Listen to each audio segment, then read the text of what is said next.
Welcome to Assembly Calendar. I'm Mike Friesen. With us for our program today, Assemblyman Mike Norris. Mike Norris represents the 144th Assembly District in New York State. That's an Assembly District that includes Erie, Niagara, and Orleans counties. We want to thank you folks all across Western New York for tuning in. Mike Norris, it's always nice to have you here. Thank you, Mike, for having me. It's our first chance to sit down and chat since the passage of a state budget here at the Capitol in Albany. So that is obviously on our agenda. You're going to be reporting to the folks you represent the good stuff, the not so good stuff, the downright bad stuff, and there's a lot of in between there. So we'll be doing part of that today. But I want to start off with the fact that it's spring now. There's been an awful lot of rain, April showers and all that, Mayflowers. But in particular, the area you represent, you've got a lot of coastline on Lake Ontario. I remember what happened a couple of years ago. Are there some concerns with all this rain and the way this spring is playing out that we could have a repeat of what happened a couple of years ago with Lake Ontario? Yeah, unfortunately, we are seeing that right now. In 2017 was devastating on the fishing industry, on our tourism industry, on the property owners along the southern shore. Many lost a substantial amount of land in front of their properties, and it was very, very bad. And unfortunately, over the last 2 weeks, we've seen the waters continue to rise. We are right now about a foot under where the peak was last time. It's anticipated we'll be at those levels by Memorial Day weekend, is what we're being told by the experts. And there's a few things I want to say about this is in 2017 we saw this movie, and why we have to have this movie be repeated this year is completely outrageous. We have written numerous letters, myself and my colleagues, Senator Rob Ortt, Assemblyman Morinello, Steve Hawley, and others, urging the International Joint Commission to take action to make sure this does not happen again. And here we are. It's just outrageous. So what folks can do right now is they could actually Google Senator Mitch McConnell's name and call his office in Washington, D.C. or in Kentucky and tell him to urge the commissioners to be appointed. Okay, on the International Joint Commission, there are 3 American representatives, 3 Canadian representatives. Ours have been stalled now on the United States Senate floor. And I'm proud to say that President Trump nominated my predecessor, Jane Corwin, who is an extraordinary woman, an extraordinary individual who understands the complexities of this issue. She's been nominated as the chair of this commission, but has yet to be confirmed. We need her leadership on this International Joint Commission. So, folks, please pick up the phone, call Senator Mitch McConnell, and tell him we need action now.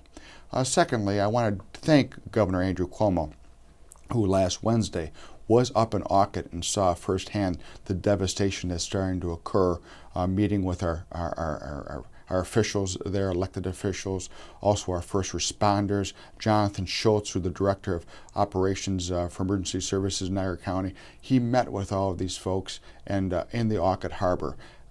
What I would tell the governor is this: thank you so much for being here. We appreciate it.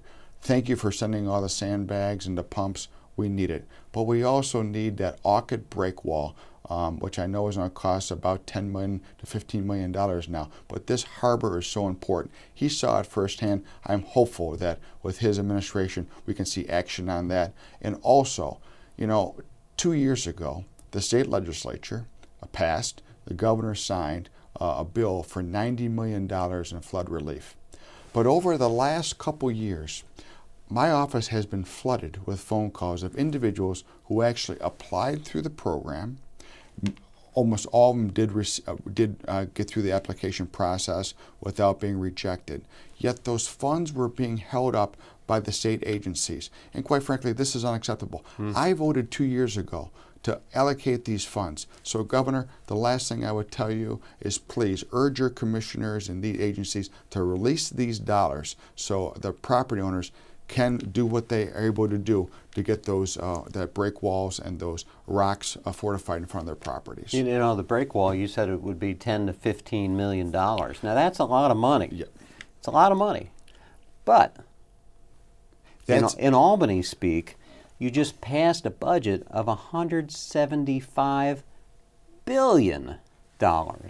So 10 to 15 million for something that's as important to the quality of life for the people in New York State, in that part of the New York State, it seems like a pretty reasonable get, right? It is, and particularly in the Orchid Harbor there, where we have a lot of the charters that go out, historical, the harbor right there, the operation. It's very critical. Now, 25 years ago, his father, I understand, Governor Mario Cuomo, came out and saw the same situation and recognized at that point that this is something that we should be examining. Now, Governor Andrew Cuomo has come out. I will give him credit. They funded the $500,000 feasibility study for that break wall in Orchid. And I know that's going through the processes right now because I've spoken with Supervisor Tim Hornberg in Newfane about this at length over the last week. So anyways, the main thing there is, Governor, if we can get that break wall in the Orchid Harbor funded, it would mean so much to the people of Western New York and my district, and also for all the other residents along the Southern Shore who have applied through the process of those funds that we allocated 2 years ago. If the agencies can release those remaining dollars to those property owners, even outside of the Orchid, breakwall area, the whole shore, it would be very helpful to the people of Western New York. Imagine how much less expensive that break wall would have been if it had been built in the Mario Cuomo administration years, right? That's right. But at this point, we've seen action, we've seen the feasibility study done, and I'm confident that the governor will continue to evaluate that with all the other projects needed to fortify our lake shore and our infrastructure along the shore. It's part of the infrastructure of the state. I mean, everybody in Albany talks about infrastructure, needing to do something about infrastructure. This is infrastructure. It's the IJC thing, the International Joint Commission. That's got to be frustrating because I remember vividly after 2017's flooding, the calls for the IJC to do this, to do that. We never had this problem before. If we just put the levels back to where they used to be, and it just reset the clock. But nothing was done, huh? Nothing was done. The Plan 2014 is still in effect. There are problems.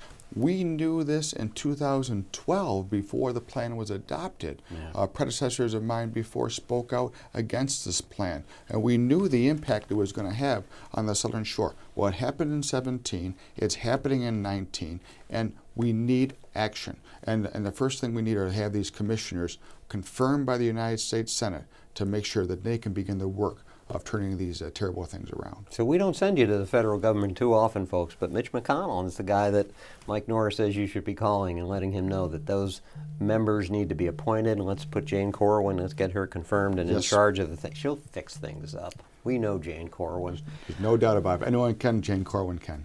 Let's turn to the state budget. Sure. $175 billion. Now, what's your knee-jerk reaction to the folks that you represent? Good thing, this budget? Oh, it's a terrible thing, Mike. Terrible. I have been at all the Rotary Club meetings, volunteer fire company dinners. I wrote a guest editorial on this.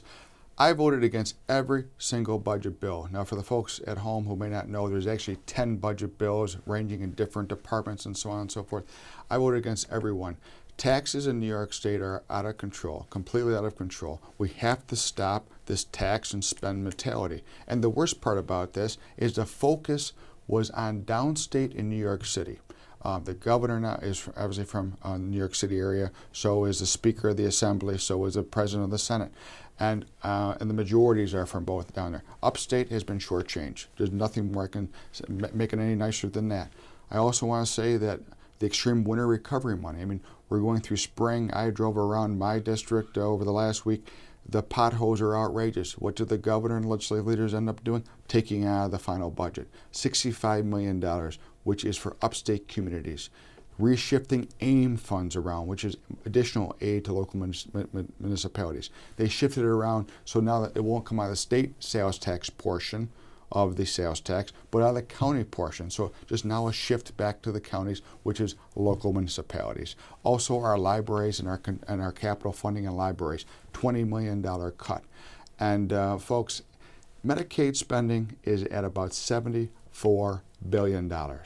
We have to do something about changing the way that individuals receive benefits. I've said this many times. I have no problem under the FDR model to help somebody who's in need and lift them up. But the cycle of dependency that goes on over and over, that these individuals are on there 15, 20, 30 years, and I'm not talking about those who need it because of a challenge or a disability. That's a whole another avenue. They need those services.